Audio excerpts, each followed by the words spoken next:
Hello student, my self Abhishek Singh, your educator. तो जैसा कि आप सभी जानते हैं कि ये ऑर्गेनिक केमिस्ट्री का क्रैश कोर्स चल रहा है। तो ये क्रैश कोर्स का सेकेंड लेक्चर है। पहले लेक्चर में हम लोगों ने ऑर्गेनिक केमिस्ट्री के ऑरिजिन, ऑर्गेनिक केमिस्ट्री के बारे में साइंटिस्ट लोग का क्या विचार था ये देखा। उसके बाद हम लोगों ने कार्बन के बारे में पढ़ा। उसके बाद हम लोगों ने ऑर्गेनिक केमिस्ट्री का क्लासिफिकेशन देखा, कुछ क्वेश्चन किए बेस्ड ऑन जो हम लोगों ने कॉन्सेप्ट पढ़े थे उसके पे आधारित क्वेश्चन किए। अब सेकेंड लेक्चर है। सेकेंड लेक्चर में हम लोग होमोलोगस सीरीज के बारे में डिस्कस करेंगे और कॉमन नोमेनक्लेचर के बारे में डिस्कस करेंगे। तो चलिए स्टार्ट करते हैं इस लेक्चर को। किसी भी कंपाउंड को हम लोग इस तरह से डिनोट करते हैं, आर एक्स।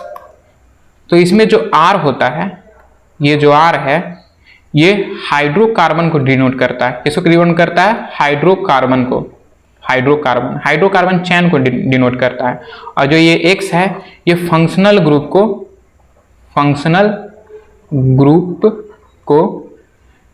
डिनोट करता है। देखिए यहाँ पे आर है जो हाइड्रोकार्बन को डिनोट कर रहा है, और इसमें जेड है जो फंक्शनल ग्रुप को डिनोट कर रहा है। जैसे कि एग्जांपल देखिए, ये क्या है? इथाइल अल्कोहल है। इथाइल अल्कोहल है, तो इसमें जो ये है, ये कार्बन चैन को डिनोट कर रहा है, हाइड्रोकार्बन चैन को। और ये जो है फंक्शनल ग्रुप को डिनोट कर रहा है कि इसमें अल्कोहल है। क्या है? अल्कोहल है। तो किसी भी फंक्शनल ग्रुप पे क्या डिपेंड करता है? फंक्शनल ग्रुप पे किसी भी कंपाउंड का केमिकल प्रॉपर्टी डिपेंड करता है। जैसे कि OH हो गया, OH एक फंक्शनल ग्रुप है, तो ये अल्कोहल का प्रॉपर्टी शो करेगा। अगर इसी की जगह पे हम लोग COOH ले लेंगे, एसिड, तो ये एसिड का प्रॉपर्टी शो करेगा। अगर इसके जगह पे हम लोग एस्टर ले लिए तो ये एस्टर का प्रॉपर्टी शो करेगा। अमाइन ले लिए तो ये अमाइन का प्रॉपर्टी शो करेगा। केमिकल प्रॉपर्टी का मतलब समझते हैं? अगर इसे किसी केमिकल के साथ इसका रिएक्शन कराएंगे तो जो प्रोडक्ट देगा, जो रिएक्शन होता है, उसी को हम लोग केमिकल प्रॉपर्टीज कहते हैं। और वही अगर हाइड्रोकार्बन, जो कार्बन का चैन होता है, जिसको हम लोग आर कहते हैं, ये फिजिकल प्रॉपर्टी को शो करता है। किसको करता है? फिजिकल, किसी भी कंपाउंड के फिजिकल प्रॉपर्टी को। फिजिकल प्रॉपर्टी क्या होता है? Boiling point, melting point, solubility, reflective index, ये सब फिजिकल प्रॉपर्टी में आते हैं। तो फिजिकल प्रॉपर्टी को किसी भी ग्रुप का आर ग्रुप, किसी भी कंपाउंड का आर ग्रुप जो होता है, वो फिजिकल प्रॉपर्टी को, जिसपे फिजिकल प्रॉपर्टी डिपेंड करती है। अगर ब्रांच है तो उसका बॉइलिंग पॉइंट ज़्यादा होगा कि कम होगा, ये सब चीज़ें हम लोग ब्रांच और इससे आर ग्रुप से हम लोग चेक करते हैं कि वो मेल्टिंग पॉइंट कितना होगा, उसका बॉइलिंग पॉइंट कितना होगा, किस तरह का सॉल्युबिलिटी होगा, किस तरह का रिफ्लेक्टिव इंडेक्स होगा। ये अगर हम लोग किसी भी कंपाउंड का, उसका हाइड्रोकार्बन जो ग्रुप लगा हुआ है, उसमें जो अल्काइल ग्रुप अटैच है, उससे देखते हैं। चलिए, तो हम लोग क्लासिफिकेशन के बारे में देखे थे। सबसे पहला क्लासिफिकेशन देखे थे ऑर्गेनिक कंपाउंड का ऑन द बेसिस ऑफ, किस चीज पे देखे थे? On the basis of carbon चैन पे। अब अगला क्लासिफिकेशन है सेकेंड नंबर, जिसमें हम लोग देखेंगे on the basis of functional group. तो on the basis of functional group पे भी हम लोग डिवाइड करते हैं। तो इसमें सबसे पहला हो जाता है कार्बोजेलिक एसिड, COOH, ये हो गया कार्बोजेलिक एसिड। वही ये सल्फ्यूरिक एसिड है, सल्फोनिक एसिड है। OH, ये एक सल्फेनिक एसिड है। वहीं पे एनहाइड्राइड हो गया, इसको इस तरह से रिप्रेजेंट करते हैं, COOCO। वही COOR, एस्टर हो गया। ये सब याद करने वाली चीज़ें हैं। COX हो गया, जिसको अल्काइल एसिड हैलाइड कहते हैं। जो X है इसमें, ये हैलाइड को रिप्रेजेंट करता है, तो ये इसको हम पढ़ते हैं एसिड हैलाइड। CONH2 अमाइड हो गया, CN साइनाइड हो गया, NC आइसोसाइनाइड हो गया। ये डिफरेंट फंक्शनल ग्रुप है। COH एल्डिहाइड हो गया, COR कीटोन हो गया, OH अल्कोहल हो गया, SS थायो अल्कोहल हो गया, N अमाइन हो गया। कुछ अदर फंक्शनल ग्रुप है जो हमेशा फंक्शनल ग्रुप की तरह तो एक्ट नहीं करते हैं, ये अधिकतर कंपाउंड में सब्स्टिट्यूट की तरह एक्ट करते हैं, लेकिन अगर कोई प्रायोरिटी बेस्ड फंक्शनल ग्रुप ऊपर वाले नहीं प्रेजेंट होंगे तो हम लोग इन्हीं को फंक्शनल ग्रुप मार के चलते हैं, जैसे कि अल्केन हो गया, अल्कीन हो गया, अल्काइन हो गया, इथर हो गया, नाइट्रो हो गया, हलाइड हो गया। ये तो कभी कभी ही फंक्शनल ग्रुप के तरह एक्ट करते हैं, जब चैन में जो पीसीसी होता है उसमें चैन में अगर हायर प्रायोरिटी वाला फंक्शनल ग्रुप नहीं प्रेजेंट हो तो ये फंक्शनल ग्रुप की तरह एक्ट करते हैं, और जब हम लोग नोमेनक्लेचर करते हैं तो इनको हम लोग फंक्शनल ग्रुप मान के नोमेनक्लेचर करते हैं। होता है ना, जब कोई बड़ा शासक नहीं होता तो छोटे छोटे शासक ही अपने आप को महाशासक महाराजा मान लेते हैं, उसी तरह से ये अंधों में काना राजा। तो हम लोग जिस तरह से कार्बन का टाइप्स पढ़े, कार्बन का टाइप्स और हाइड्रोजन का टाइप्स पढ़े, उसी तरह से हम लोग टाइप्स ऑफ अल्कोहल और टाइप्स ऑफ हलाइड के देखेंगे। तो जिस तरह से हाइड्रोजन का होता है कि हाइड्रोजन जब अगर 1 डिग्री कार्बन के साथ अटैच हो तो उसको हम लोग प्राइमरी हाइड्रोजन कहते हैं, सेकेंडरी और टेरशरी हाइड्रोजन कहते हैं जब 2 और 3 से अटैच हो। उसी तरह से सेम चीज़ यहाँ पे भी अप्लाइड होता है। अगर अल्कोहल OH ग्रुप जब अटैच होता है 1 डिग्री कार्बन से तो हम लोग उसको प्राइमरी अल्कोहल कहते हैं, या हलाइड अटैच होगा तो उसको हम लोग प्राइमरी हलाइड कहेंगे। देखिए यहाँ पे एक कार्बन से अटैच है ना 1 डिग्री कार्बन से, एक 1 डिग्री हुआ ना क्योंकि एक कार्बन से अटैच है तो 1 डिग्री है, इसलिए 1 डिग्री से जब अटैच है तो इसको हम लोग प्राइमरी अल्कोहल कहेंगे। यहाँ पे देखिए ये 2 डिग्री से 2 कार्बन है तो 2 डिग्री कार्बन हो गया, इससे अटैच है तो इसको हम लोग 2 डिग्री वाला सेकेंडरी अल्कोहल कहेंगे। वही अगर ये 3 से अटैच है, 3 डिग्री वाला कार्बन से अटैच है तो इसको हम लोग 3 डिग्री या टेरशरी अल्कोहल कहेंगे।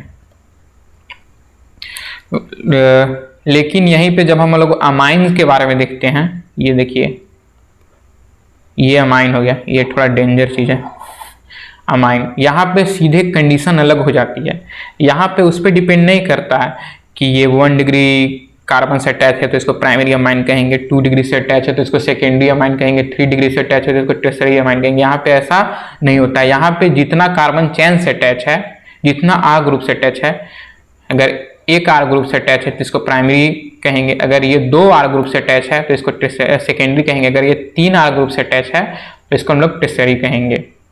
इस तरह से होता है। इसमें अल्कोहल, हाइड्रोजन और हलाइड वाला अप्लाइड नहीं होता है, तो इसलिए ये थोड़ा इंपॉर्टेंट है, इसको दिमाग में रखने लायक है, ये इस पे क्वेश्चन आता है।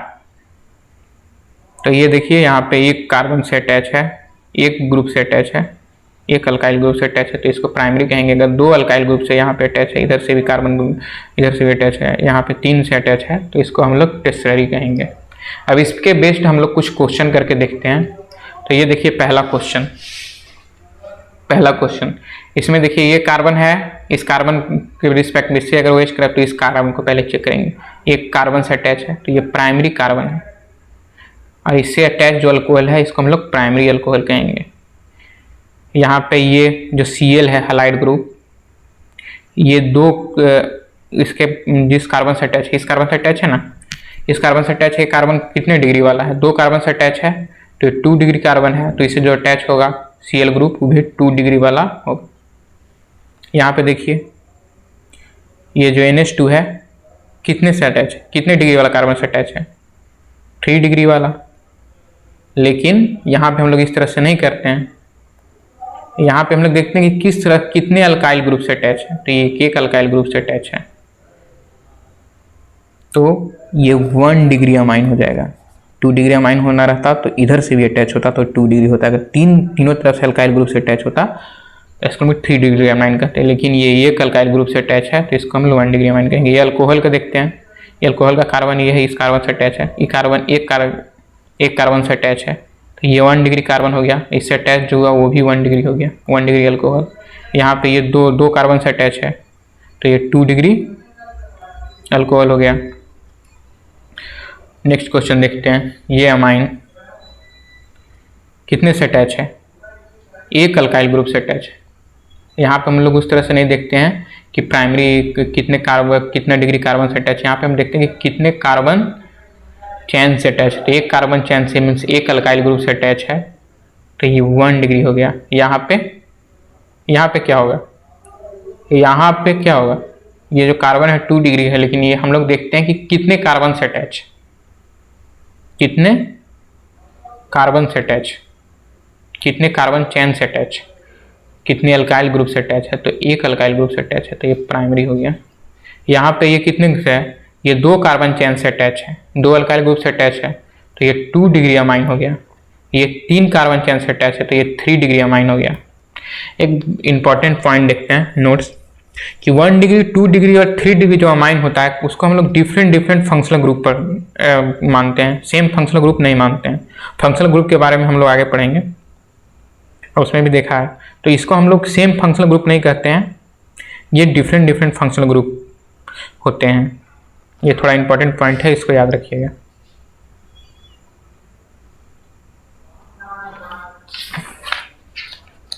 अगला हम लोग देखते हैं classification on the basis of homologous series.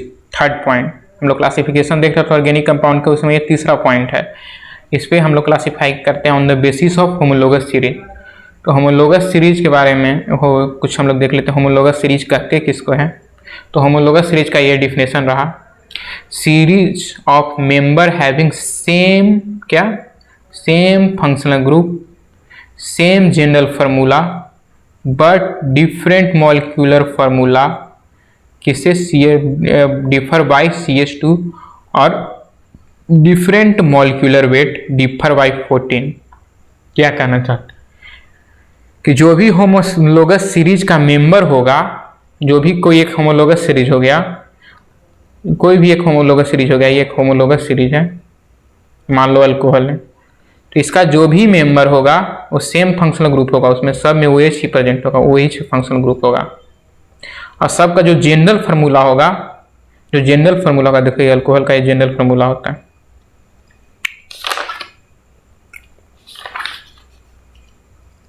CnH2n+2O, ये जनरल फार्मूला होता है। तो ये जितने अल्कोहल वाले अल्कोहल वाले सीरीज के होंगे, सब का जनरल फार्मूला सेम होगा और सब में फंक्शनल ग्रुप OH होगा, लेकिन सबका मॉलिक्यूलर फार्मूला जो होगा वो डिफरेंट होगा। और कितना से डिफर करेगा, CH2 से, और मॉलिक्यूलर वेट भी डिफर होगा। कितना से डिफर होगा, 14 से। CH2 का मॉलिक्यूलर वेट कितना होता है, कार्बन का 12 हो गया, 2 हाइड्रोजन का 14, तो हर एक CH2 से डिफर करेगा, तो मॉलिक्यूलर वेट भी CH2 से 14 से डिफर करेगा। तो होमोलोगस सीरीज कहते किसको हैं, जिसका फंक्शनल ग्रुप सेम होना चाहिए, फंक्शनल ग्रुप सेम होना चाहिए, जनरल फार्मूला सेम होना चाहिए, लेकिन मॉलिक्यूलर वेट डिफर होना चाहिए। मॉलिक्यूलर वेट डिफर होना चाहिए, वो भी कितने से, 14 से, और मॉलिक्यूलर फार्मूला डिफरेंट होना चाहिए, तभी हम लोग उसको होमोलोगस सीरीज कहेंगे। देखिए जैसे एग्जांपल, ये मान लीजिए कोई फंक्शनल ग्रुप Z है और उससे अटैच ये CH2, तो ये सारे एक ही होमोलोगस सीरीज से बिलोंग करते हैं और सारे के बीच में जो डिफरेंस है CH2 का है, ये है ना CH2 का डिफरेंस। मान लीजिए होमोलोगस एक कंपाउंड है, ये होमोलोगस सीरीज है, तो ये होमोलोगस सीरीज सब इसमें CH2 से डिफर कर रहे हैं। तो कुछ हम लोग एग्जाम्पल से देखते हैं इसको, जैसे कि अल्केन हो गया, तो सारे में फंक्शनल ग्रुप क्या है, सब अल्केन है, और सब में देखिए सब CH2 से डिफर कर रहा है, CH2 से, सारे में डिफरेंस CH2 का है। और इसका जो जनरल फार्मूला है वो सब इस जनरल फार्मूला में लाइक करते हैं, CnH2n+2, ये जनरल फार्मूला हो गया। देखिए एग्जाम्पल, CnH2n+2, कार्बन का नंबर कितना है यहाँ पे, 1, N यहाँ पे नंबर ऑफ कार्बन होता है, तो N यहाँ पे, N का वैल्यू यहाँ पे 1 रखेंगे, +2 कितना है, CH4। इसी तरह के यही इस वाले फार्मूला पे सारे अल्केन हैं, ये वाले जनरल फार्मूला को फॉलो करेंगे। उसी तरह से जितने अल्कीन हैं इस वाले जनरल फार्मूला को फॉलो करेंगे, इसी तरह से जितने अल्काइन हैं इस वाले जनरल फार्मूला को फॉलो करेंगे। और सब के बीच में जो डिफरेंस होगा CH2 का होगा। ऐसे ही साइक्लोअल्केन है, जितने साइक्लोअल्केन है इस वाले फार्मूला को फॉलो करेंगे, CnH2n वाले। उसी तरह से जितने अल्काइल हैं वो इस वाले फार्मूला को फॉलो करेंगे और सब में जो डिफरेंस होगा वो CH2 का होगा और सब में फंक्शनल ग्रुप सेम होगा। जैसे अल्काइलिन है, अल्काइन इन, इसमें इसका ये जनरल फार्मूला होगा। वैसे ही एसिड हो गया, सारे में फंक्शनल ग्रुप एसिड ही है, OH double bond O, CO ये वाला COH, सारे में फंक्शनल ग्रुप सेम है।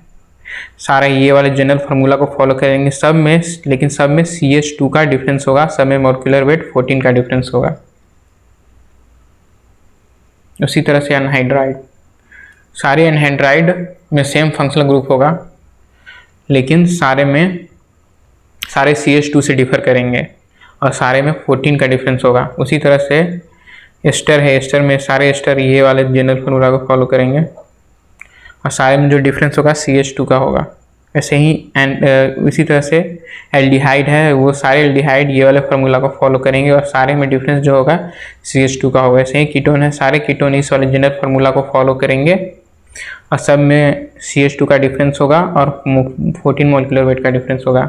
उसी तरह से ये अल्कोहल है, सारे अल्कोहल का जनरल फार्मूला जो होता है इस तरह का होता है, CnH2n+2 और सब जो डिफर करेंगे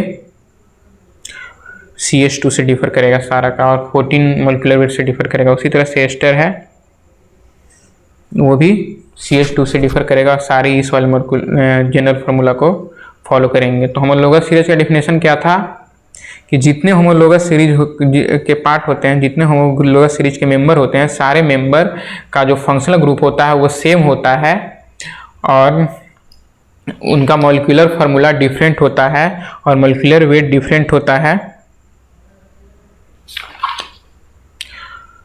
और जनरल फार्मूला सेम होता है। तो हम लोग चलिए अमाइन के बारे में हम उस समय बताए थे कि सारे जो प्राइमरी सेकेंडरी टर्शियरी अमाइन होते हैं सब डिफरेंट फंक्शनल ग्रुप के होते हैं। तो डिफरेंट फंक्शनल ग्रुप के हैं, तो ये सेम होमोलोगस सीरीज के नहीं होंगे, तो सब अलग अलग होमोलोगस सीरीज के होंगे। तो ये तीनों का अलग अलग होमोलोगस सीरीज है। सब में देखिए सब CH2 से डिफर कर रहे हैं और तीनों में सब NH2 है। प्राइमरी अमाइन सब में है फंक्शनल ग्रुप, इसमें सब में सेकेंडरी अमाइन है फंक्शनल ग्रुप, इसमें टर्शियरी अमाइन है फंक्शनल ग्रुप, सारे CH2 से डिफर करते हैं और सब में मॉलिक्यूलर फार्मूला 14 का डिफरेंस है। अगला टॉपिक है हमारा नोमेनक्लेचर ऑफ ऑर्गेनिक कंपाउंड। इससे पहले हम लोगों ने डिस्कस किया ऑर्गेनिक कंपाउंड का क्लासिफिकेशन। तो सबसे पहले ऑन द बेसिस ऑफ हम लोगों ने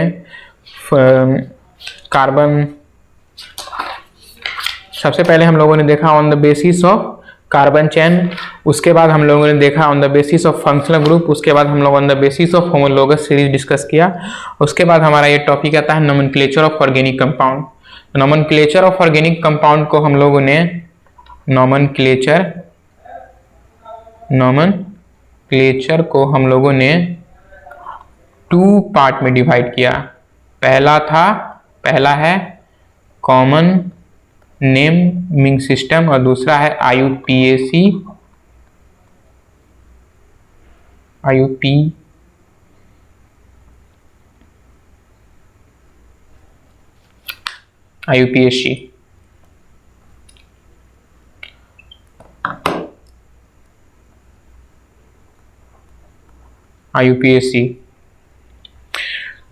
तो कॉमन नोमेनक्लेचर जो पहले हमारे पूर्वज दिए थे, पुराने बहुत पहले यूज होता है, और ये अब जो इंटरनेशनली यूज होता है उसको हम लोग IUPAC नोमेनक्लेचर कहते हैं। IUPAC का फुल फॉर्म होता है international union of pure and applied chemistry. तो हम लोग आज डिस्कस करेंगे कॉमन नेमिंग सिस्टम को।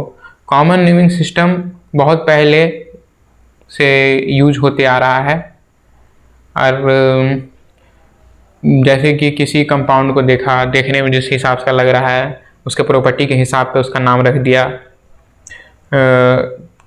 जिससे ऑब्टेन हो रहा है सोर्स के हिसाब पे नाम रख दिया, जैसा दिख रहा है उसके हिसाब पे नाम रख दिया।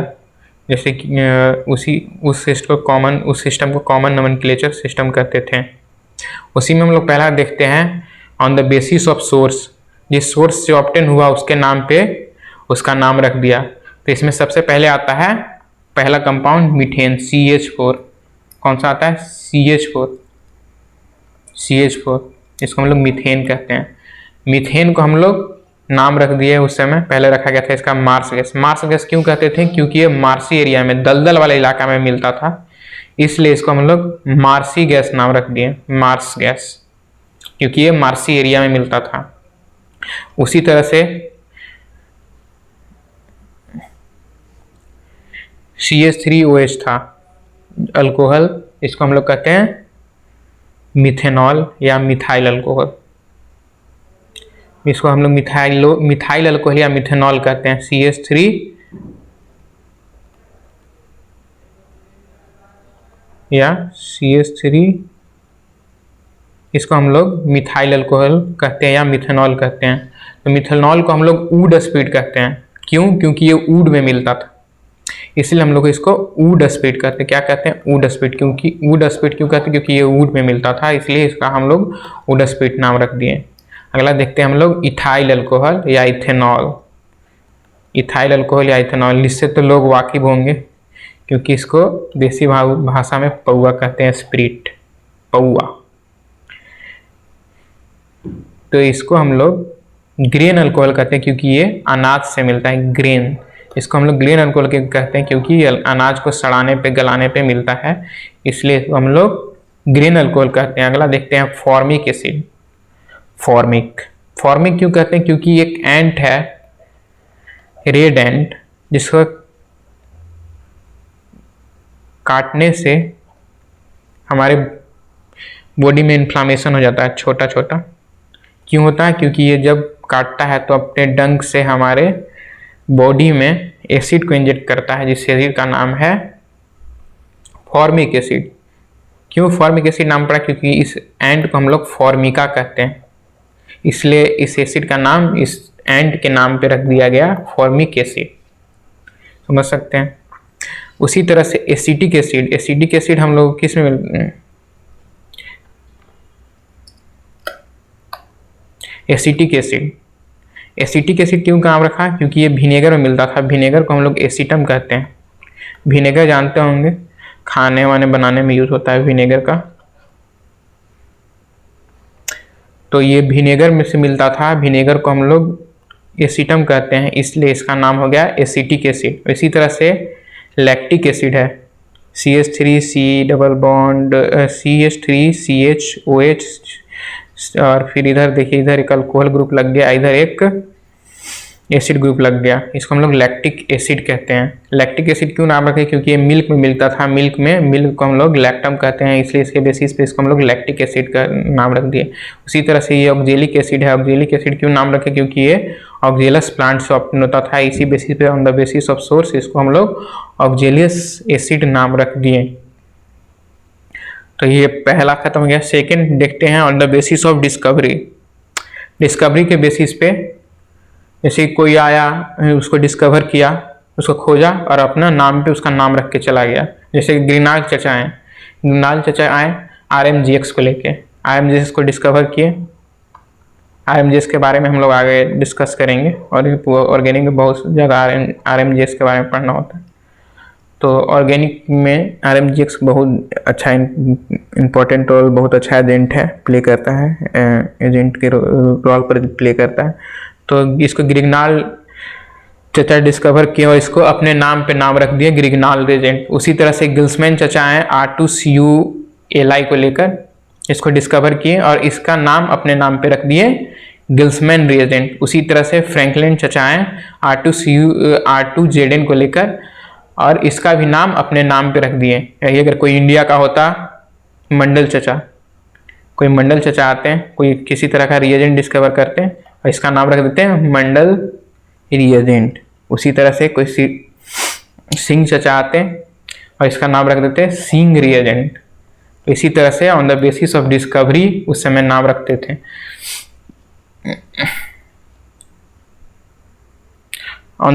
तीसरा हम लोग रखते थे on the basis of property. जैसे ग्लूकोज हो गया, तो ग्लूकोज का नाम ग्लूकोज क्यों पड़ा? क्योंकि ये स्वीट था। स्वीट था, इसको हम लैटिन में ग्लूकोज बोलते थे, इसलिए इसका नाम हम लोग ग्लूकोज रख दिए। अब हम लोग देखते हैं कुछ इंपॉर्टेंट ऐसे। तो पहले कॉमन नेमिंग सिस्टम को बहुत ज़्यादा डिस्कस करता था टीचर लोग, लेकिन अब ये नीट में बहुत कम पूछता है, इस चलते नीट पॉइंट ऑफ व्यू से बहुत कम इंपॉर्टेंट रह गया है। अब इस पर ज़्यादा क्वेश्चन आता नहीं है, तो हम लोग इसके बारे में ज़्यादा डिस्कस नहीं करेंगे। हम लोग इसमें जो इम्पोर्टेंट पॉइंट है, जैसे आइसोब्यूटेन वगैरह के बारे में, नियो वगैरह है, कुछ इम्पॉर्टेंट कॉमन नेम वाला सिस्टम है जो अभी यूपीएससी में भी यूज होता है, उसको हम लोग डिस्कस करते हैं। तो सबसे पहले हम इसके पहला पॉइंट हम लोग डिस्कस करते हैं आइसो के बारे में। आइसो शब्द हम कब यूज करते हैं, आइसो वर्ड हम लोग कब यूज करते हैं, आइसो वर्ड हम लोग कब यूज करते हैं? किनारे से दूसरे कार्बन पर एक CH3 हो, मतलब CH3 ग्रुप हो, तो हम लोग उसको आइसो कहेंगे। जैसे कि देखिए एग्जांपल यहाँ पे, किनारे से दूसरा कार्बन ये है, इस पे एक CH3 ग्रुप है ना, तो इसको हम लोग कहेंगे आइसो। और कितना आ रहा है, कितना से बनकर मिलकर बना है, 4 कार्बन से, तो आइसो ब्यूटेन। यही देखिए यहाँ पे किनारे से दूसरे कार्बन पे CH2 ग्रुप पे अटैच है ना, तो इसको हम लोग कहेंगे आइसो। और 5 कार्बन का ग्रुप है, तो इसको लोग क्या है, एल्केन है, तो पेंटेन कहेंगे। उसी तरह से अगला आता है नियो। क्या आता है, नियो हम लोग कब कहेंगे? किनारे से दूसरे कार्बन पे अगर 2 CH3 ग्रुप अटैच हो तो हम लोग इसको नियो कहते हैं। और नियो का एक शर्त है कि इसमें मिनिमम 5 कार्बन होना चाहिए। 5 कार्बन से कम वाला कंपाउंड है तो उसमें हम लोग नियो नहीं लिखेंगे और उस पर नियो अप्लाइड नहीं होगा। तो देखिए ये किनारे से दूसरे कार्बन पे 2 CH3 ग्रुप अटैच है कि नहीं, है ना, तो इसको हम लोग कहेंगे नियो। कितना कार्बन से मिलकर बना है, 5, तो नियो पेंटेन। एल्केन है तो पेंटेन। तीसरा हम लोग देखते हैं कुछ नाम जो बहुत ज़्यादा इंपॉर्टेंट है। देखिए अगर कार्बन के बीच में 3 बॉन्ड हो तो इसको हम लोग एसिटाइलिन कहेंगे। जब डबल बॉन्ड हो तो इसको हम लोग इथाइलिन कहेंगे। जब कोई अल्काइल ग्रुप हो डबल बॉन्ड वाला तो उसको हम लोग वेनाइल कहेंगे। जब ये कोई अल्काइल ग्रुप हो डबल बॉन्ड वाला तो इसको हम अलाइल कहेंगे। इस तरह का अगर होगा तो इसको हम लोग प्रोपोगाइल कहेंगे। बेंजीन के बारे में देखते हैं। बेंजीन में ये बेंजीन हो गया जिसको हम लोग कॉमन नेम में फेन कहते हैं। फेन, अगर एक बेंजीन से एक हाइड्रोजन निकाल लेते हैं तो एक अलग यहाँ पे अल्काइल ग्रुप निकल के आता है जिसको हम लोग फेनाइल कहते हैं। वही अगर हम लोग टॉल्विन, ये हो गया टॉल्विन, बेंजीन पे एक CH3 अटैच कर देते हैं तो इसको हम लोग टॉल्विन कहते हैं। अगर टॉल्विन से अगर एक हाइड्रोजन निकालते हैं तो बेंजल बनता है। अगर 2 हाइड्रोजन निकालते हैं तो बेंजाइल लीडिन बनता है। और वही अगर इससे हम लोग एक और हाइड्रोजन निकाल लिए तो बेंजो बनता है। उसी तरह से है ये, अगर इस तरह का होगा CH2 डबल बॉन्ड CH2C तो इसको हम लोग राइल कहेंगे। इस तरह का होगा तो इसको हम लोग प्रोटोन कहेंगे। और यही जब एल्डिहाइड एक CH3 ग्रुप से अटैच होगा तो हम लोग इसको एसिटल्डिहाइड कहेंगे। वहीं पर अगर कीटोन अगर 2 CH3 से अटैच होगा, इस तरह का कीटोन होगा तो इसको हम लोग एसीटोन कहते हैं। इस दोनों में थोड़ा कंफ्यूजन होता है लोगों को, तो इसको थोड़ा याद रखिएगा। देखने में कभी कभी लगता है कि सेम है, तो सेम नहीं, दोनों अलग अलग फंक्शनल ग्रुप है, दोनों का अलग अलग नाम है। अब देखते हैं हम लोग कार्बोक्सिलिक एसिड का डाइकार्बोक्सिलिक एसिड का कॉमन नोमेनक्लेचर। तो इसके लिए एक ट्रिक है ओम्स गैप। ओ से अगर ओम्स गैप के एन है जो वैल्यू ऑफ CH2 ग्रुप है, जब एक भी CH2 ग्रुप नहीं होगा, COH डायरेक्ट अगर अटैच होगा तो उसको हम लोग कहेंगे ऑक्जेलिक एसिड। अगर इसके बीच में एक CH2 ग्रुप आ गया तो इसको हम लोग कहेंगे मैलिक एसिड। वही अगर इसके बीच में 2 CH2 ग्रुप आ गया तो इसको हम लोग कहेंगे सक्सेनिक एसिड। जब इसके बीच में 3 CH2 ग्रुप आ गया तो इसको हम कहेंगे ग्लूटेरिक एसिड। अगर 4 आ गया तो एडिपिक एसिड कहेंगे। अगर 5 आ गया तो प्लीमिलिक एसिड कहेंगे। तो इसके लिए एक शॉर्ट एक निमोनिक्स है, ओम्स गैप, O से ऑक्जेलिक, M से मैलिक, S से सक्सिनिक, G से ग्लूटेरिक और A से एडिपिक और P से प्लीमेलिक। तो ये एक ट्रिक है जिससे आप लोग इसको याद रख सकते हैं। तो इस लेक्चर में बस इतना ही। अगले लेक्चर में हम लोग IUPAC स्टार्ट करेंगे। यहाँ से हम लोग अगले लेक्चर में हम लोग IUPAC स्टार्ट करेंगे। IUPAC का फुल फॉर्म क्या होता है? International union of pure and applied chemistry. तो अगले लेक्चर में इसको हम लोग 2 लेक्चर में ख़त्म कर देंगे। ये इससे एक क्वेश्चन नीट में जरूर आता है, एक क्वेश्चन मीन्स 4 नंबर जरूर आएगा अगर ये आप लोग का IUPAC कंप्लीट रहेगा। इससे पहले वाले जो पोर्शन पढ़े हैं इससे कभी कभी क्वेश्चन आता है, हमेशा क्वेश्चन इससे नहीं आता, इससे पहले वाले पार्ट से। लेकिन यहाँ से एक क्वेश्चन जरूर आएगा IUPAC पढ़ने के बाद। एक क्वेश्चन आप लोग नीट में करके आइएगा अगर IUPAC अच्छे से पढ़ के जाते हैं। और इससे आसान क्वेश्चन आता है, ज़्यादा कुछ हार्ड क्वेश्चन नहीं आता है। जितना मैं पढ़ाऊँगा उसको पढ़ के चले जाइएगा तो आप 4 नंबर जरूर लाइएगा और ये 4 नंबर आपके हाथ में होगा। इसको हम लोग अगले 2 लेक्चर में डिस्कस करेंगे और इसको डिस्कस करने के बाद हम लोग आइसोमेरिज्म स्टार्ट करेंगे। यहाँ से आप लोगों को पढ़ने में बहुत मज़ा आएगा आइसोमेरिज्म। आइसोमेरिज्म के बाद हम लोग GOC1 स्टार्ट करेंगे। GOC1 में तो और ज़्यादा मज़ा आएगा पढ़ने में। ये सब चीज़ें कंसेप्चुअल। इससे पहले जो हम लोग पढ़ रहे थे कॉमन नोमेनक्लेचर, ये थोड़ा रटने वाला था और उसके पहले वाला ज़्यादा कुछ काम नहीं होता, उसमें वही प्राइमरी अल्कोहल, सेकेंडरी अल्कोहल, ये सब चीज़ें हैं। डिग्री वगैरह वाला कार्बन ये थोड़ा बेस है बनाता है, इसलिए उसके बारे में हम लोग डिस्कस किए। तो इस लेक्चर में बस इतना ही। अगले लेक्चर में हम लोग IUPAC स्टार्ट करेंगे। तो थैंक्स फॉर वाचिंग। हमारे चैनल को जितना से जितना हो सके लोगों के साथ शेयर करें इस वीडियो को अपने दोस्तों के साथ, और इस चैनल को सब्सक्राइब करें, लाइक करें वीडियो को, और जितने से जितने लोगों के साथ शेयर कर सकते हैं शेयर करें। Okay, bye, best of luck.